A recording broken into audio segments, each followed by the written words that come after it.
بسم اللہ الرحمن الرحیم۔ محترم سامعین، السلام علیکم ورحمۃ اللہ وبرکاتہ۔ امید ہے کہ آپ حضرات خیر و عافیت سے ہوں گے۔ آج ہم نے آپ حضرات کے لیے ایک مجرب وظیفہ لایا ہے۔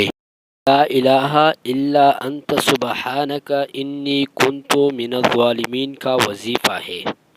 اس آیت کریمہ کو دن میں کتنی بار پڑھنی چاہیے اور پورا وظیفہ کتنا ہے اور کتنے دن میں ہم اس وظیفے کو کر سکتے ہیں، تو ساری تفصیل ہم آپ کو اس ویڈیو میں بتائیں گے۔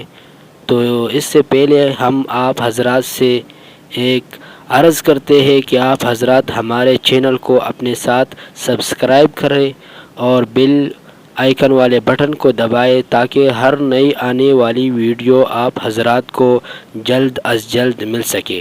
اب ہم وظیفے کو شروع کرتے ہیں۔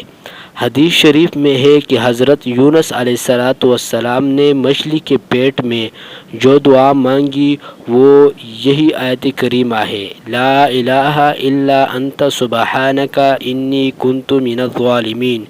کوئی بھی مسلمان کسی بھی چیز کے لیے اللہ تعالیٰ سے اس دعا کے ذریعے دعا کرے تو اللہ تبارک و تعالی اس کی دعا ضرور قبول فرمائیں گے، کیونکہ یہ وہ وظیفہ ہے، یہ وہ دعا ہے جو حضرت یونس علیہ السلام نے مچھلی کے پیٹ میں اللہ سے مانگی تھی۔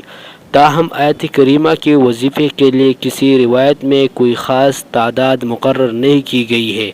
بزرگوں نے اپنے تجربات کی روشنی میں مختلف حاجات کے لیے مختلف تعداد بیان کی ہے، لہٰذا ایک مجلس میں 111 مرتبہ بھی پڑھ سکتے ہیں، اور بعض بزرگوں نے مشکلات کے حل اور دعا کی قبولیت کے لیے رات کی تاریکی اور حجرے کی تنہائی میں یا کمرے کی تنہائی میں 313 مرتبہ یہ آیت کریمہ پڑھ کر دعا کرنے کو مجرب کہا ہے۔ کوئی لمبا وظیفہ کرنا چاہتا ہو تو 70,000 یا 1,00,000 یا 1,50,000 مرتبہ پڑھ لے۔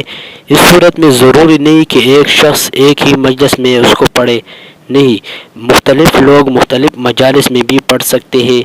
تو اللہ تبارک و تعالی اس وظیفے کی برکت سے آپ کو مشکلات سے چھٹکارا دے گا۔